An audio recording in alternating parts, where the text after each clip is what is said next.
네, 안녕하세요. 오늘은 실상사의 승공을 다녀왔어요. 어, 대중스님들 28분, 저희는 68명이 오늘 갔어요. 근데 제가 이제 아직 거기 가서 저는 사진을 거진 못 찍었고 사진 찍은 게 없어서 오늘은 말씀을 못 드리고요. 이제 그 지금 여기 썸네일에 보이는 이런 그러니까 정말 이런 거 그러니까 꼭 선원 스님들처럼 하는 건 아니더라도 이런 선방을 하나 참 만들면은 얼마나 좋을까라는 생각을 합니다. 필요하다면 만들어지겠죠. 만들 인연이 이루어지겠죠. 그래서 오늘은 제가 이제 요즘 이제 제가 공부하고 있는 게 요즘 공부하고 있는 게 이 깨달음의 세계와 우리가 사는 세계를 어떻게 이제 받아들일 것인가. 가령 예를 들으면 암만 깨달아도 가령 치통이 왔다. 그러면 어느 게 현실이에요? 물론 불교적인 입장에서는 아픈 것도 없는 거잖아요. 금강경에도. 그러나 그게 대부분 되냐고요. 그게 안 되고 아파 죽겠는데 이빨이 아파 죽겠는데 치통 참 미치잖아요. 죽을 병은 아니지만 집중도 안 되고 아무것도 안 되잖아요.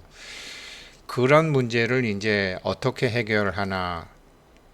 그 문제 해결은요. 그게 이제 제가 치통으로 예를 들었지만 다른 병일 수도 있고 가족들 결혼 문제도 있을 수 있고 여러 가지가 있잖아요.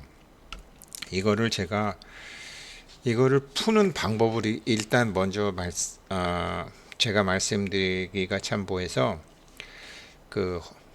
우리 조용필 오빠 킬리만자로의 표범이에요? 킬리만자로의 표범인가? 킬리만자로의 표범이라는 거 있죠. 그런 것처럼 헤르만 헤세의 소설 중에 헤르만 헤세의 막판에 황야의 일이라는 게 있어요. 황야의 일이 혹은 황야의 늑대.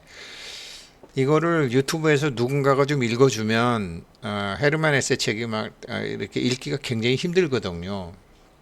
누군가가 해주면 좋겠는데 이거를 일단 그 중에서 이제 핵심적인 부분만 제가 읽어드릴게요. 오늘은 좀 이제 실상사 갔다 오고 긴장도 풀리고 그래서 언젠가는 이거를 제가 불교인들에게 이제 강의를 할 기회가 있을 거예요. 그런데 황야의 일에 대해서 이제 제가 한번 읽어드리고 설명도 해드릴게요. 왜 그러냐면 우리는 몸을 가진 몸을 가진 우리가 있고 깨달음의 우리가 있잖아요. 이 두 개, 그러니까 몸을 가진 우리는 황야의 일이고 그 다음에 깨달음의 세계를 어느 정도 아는 우리 불자들은 인간이죠. 인간이기도 하고 황야의 늑대이기도 하고 이렇게 생각하시면 되는 거죠. 이런 고민들은 스님들도 하세요. 근데 자기가 자기를 가리키려면요 말로 가리켜야 되거든요. 느낌으로는 되는데 자기가 자기를 가리키려면 말로 가리켜야 되는데 이런 거를 언어의 마술사잖아요. 헤르만 헤세는. 그래서 제가 오늘은 이거를 한번 읽어보고 댓글에서 요것만 맞아 해줬으면 좋겠다 그러면 제가 읽어드릴게요. 황야의 일이라는 책에 황야의 일에 대한 논문이 있어요. 그것만 해드릴게요. 옛날에 하리 할러라는 이름을 가진 황야의 일이라고 불리던 어떤 남자가 있었다. 그는 두 발로 걷고 옷을 입고 있는 한 인간이었지만 실제로는 한 마리의 황야의 일이었다. 그는 훌륭한 정신을 지닌 인간들이 배울 수 있는 모든 것에 대해서 많이 배웠으며 상당히 현명한 사람이었다. 그런데 그가 배우지 못한 것이 있었다. 그것은 자신과 자신의 생활 속에서 만족을 발견하는 것이었다. 자신과 자신의 생활 속에서 만족을 발견하는 사람이 이러면 벌써 깨달은 사람이에요. 그렇죠? 자신과 자신의 생활 속에서 대부분 만족을 발견하지 못하죠. 불만의 상태에 있는 거죠. 그래서 부처님도 이제 그래서 수행을 시작하는 것이죠. 그것은 필시 자기 자신이 사실은 인간이 아니라 황야의 일이라는 것을 마음속 깊은 곳에서는 항상 알고 있었기 때문에, 혹은 알고 있다고 믿고 있기 때문이었을 것이다. 현명한 사람들은 그는 정말로 일이었는가? 어쩌면 태어나기 전에 마법에 의해 이리가 인간으로 변한 것은 아닌가? 그렇지 않으면 인간으로 태어났으나 황야의 이리에 영혼을 부여받은 것은 아닌가? 그것도 아니면 자신이 일이라는 신념은 그 자신의 망상이나 병적인 생각에 지나지 않았던 것인가 하고 생각할지 모른다. 우리는 육신을 갖고 있는 것을 일이라고 생각하시면 되고요. 이 육신을 공이라고 보고 반야에서 조견하는 것을 인간이라고 보는 거죠. 그러나 이게 이제 여러 가지 아까 제가 치통으로 얘기 들었지만 우리가 암만에 색 부리고 공부를 시작하지만 그 육신을 갖고 있는 몸의 고통이라는 게 있잖아요. 몸의 쾌락이라는 게 있고 몸의 행복감이라는 게 있고 몸의 편안함이 있잖아요.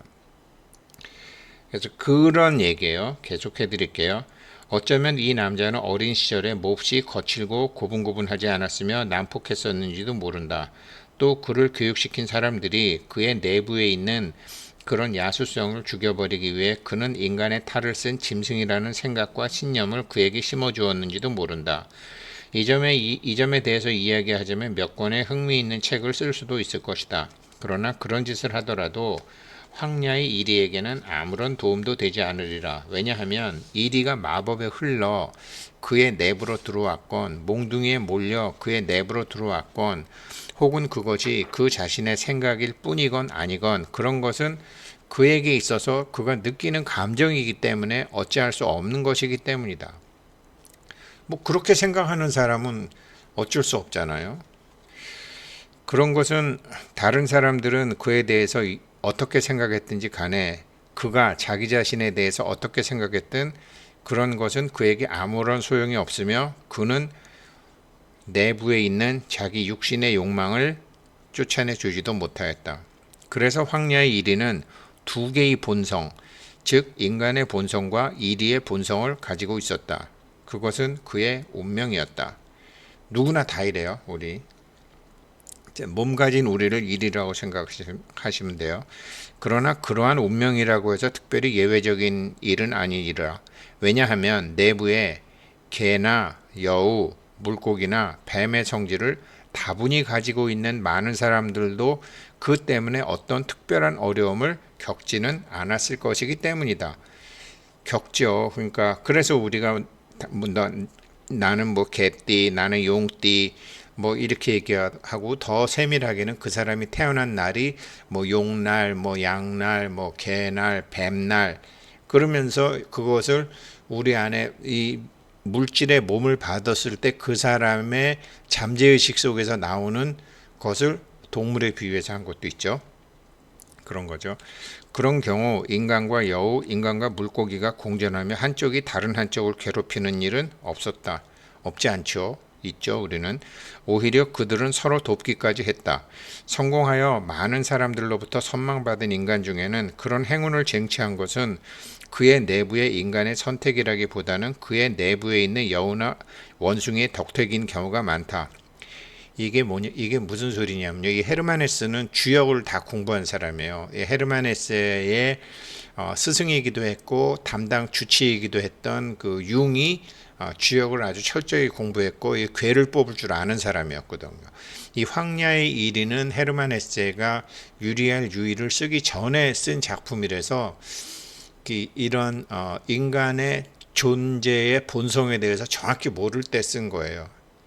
그래서 불교를 잘 모르는 그래도 지금 이 정도 공부하시는 분들은 깊이 들어오신 분인데, 이렇게 깊이 들어오시기 전에 또 우리가 설사 불교를 많이 공부했더라도 자기 자신의 감정을 다스리는 그런 실력이 아직, 소를 길들이는 실력이 아직 안 됐을 때는 황야의 일위가 자기 자신을 이해시키는데 굉장히 도움이 되더라고요. 그래서 제가 오늘 마침 오늘 저기 실상사 가면서 고속버스 안에서 이 책을 좀 봤거든요. 그래서 또 느낀 게 있어서 말씀드리는 거예요. 그래서 여기서 뭐 이렇게 인간 중에서 막 이렇게 선택해서 뭐 행운을 쟁취한 것은 여우나 원생의 덕택인 경우가 많다. 쉽게 얘기하면 그 사람 사주적인 인연으로 그렇게 된 거다. 그런 거죠. 그러나 하리의 경우는 아주 달랐다. 그의 내부에서는 인간과 이리가 같은 길을 함께 가지도 않았고 서로 돕지도 않았으며 둘은 항상 서로 불구대천의 원수였다. 한쪽은 오로지 다른 쪽을 괴롭히기 위해서 존재했다. 하나의 육체와 하나의 영혼 속에 서로 불구대천의 원수인 둘이 함께 산다면 삶은 평온치 않을 것이다. 제가 이것 때문에 지금 읽어드리는 거예요. 우리가 이제 불교를 차라리 공부를 안 했으면은 그냥 모르면서 살면 되는데, 불교를 공부하다가 보니까 이러면 안 되는데, 저러면 안 되는데, 옛날 같으면 그냥 모르고 하면 되는데, 이런 게 있거든요. 그래서 내 안에 부처와 사주적인 육신을 가진 나는 이건 대천의 원수처럼 되는 경우도 저는 많이 느꼈어요. 다른 분들도 많이 느끼셨을 것이라고 제가 생각하기 때문에 차라리 모르는 사람은 모르는 대로 사는데, 이걸 오늘 제가 읽어 드리는 거예요. 그렇다. 이 인간과 동물의 양자는 각각 자신의 운명을 가지고 있으며 어느 쪽도 편하지 않은 것이다. 쉽게 얘기하면 우리의 불성과 우리의 업력은 서로 불구대천의 원수죠. 그 얘기하는 거고요.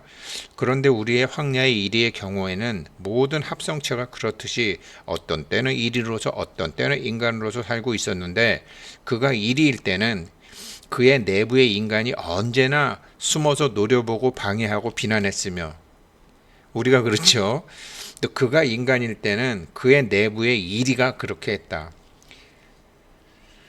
그래서 이런 죄책감도 물론 불교에서는 나중에 죄무자성 종심기루에서 넘어가요. 그러나 죄무자성 종심기를 그냥 입으로만 하지 실질적으로 자기가 자기를 가르치는 데 실패했잖아요. 저는 그걸 헤르만 헤세의 가르침으로 굉장히 많이 해결했어요. 자기 자신의 지난 날을요 다 용서하게 돼요.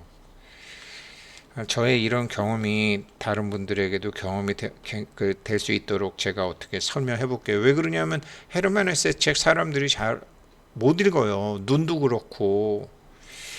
그래서 제가 설명해 드릴게요. 아무튼 예를 들으면 하리가 인간으로서 아름다운 사상을 품거나 섬세하고 품위 있는 감정을 느끼거나 선행을 하거나 하면 그의 내부의 이리는 이빨을 드러내며 비웃으며 그 고상한 영국이 야수, 혼자서 황야를 달리며 때로는 피로 배를 채우기도 하고 때로는 암것을 뒤쫓기도 하는 일이 자신에게 얼마나 어울리는 일인지를 마음속 깊이 알고 있는 한 마리의 이리의 눈에는 그렇게 이성의 자기인 척하고 부처의 자기인 척하는 게 얼마나 우습게 보이는지에 대해서 내 안의 업력은 우리를 심하게 조롱했다.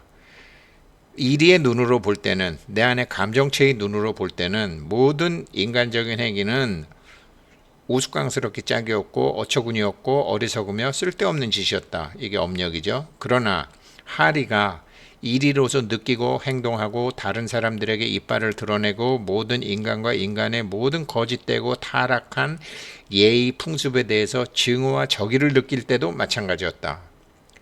그렇잖아요. 저 미혹한 중생들. 뭐 우리도 그런 거 있잖아요. 그럴 때도 마찬가지라는 거죠. 우리 안에 열애와 우리 안에 업력이 이렇게 되고 있는 거죠. 그런 경우에 그의 내부의 인간이 숨어서 이리를 엿보고 관찰하며 그를 짐승야수라고 부르고 단순하고 건강하고 야생적인 이리로서 그가 느끼는 모든 즐거움을 남김없이 때려 부시고 그를 괴롭혔다. 이거 정말로 뭐 티베트 스님들, 또 고려시대 스님들이 이런 거를 많이 겪었을 거예요. 조선시대 다 두들겨 보셨으니까요.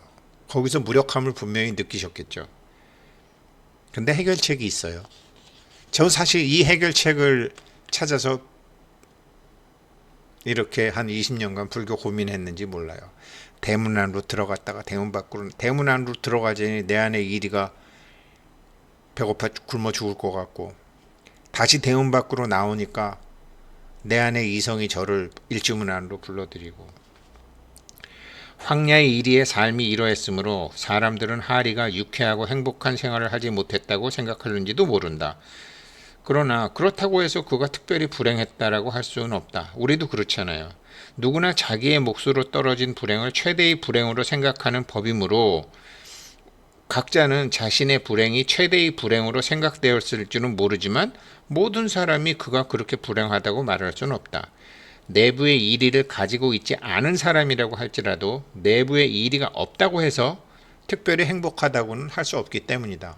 우리 이런 사람들 많이 보잖아요. 그 머리 기르고 뭐 이런 게 이제 노자 장자 같은 사상이죠. 다 버리고 이렇게 텔레비에 나오는 그 자연인들 특별히 행복하다고 할 수가 없잖아요.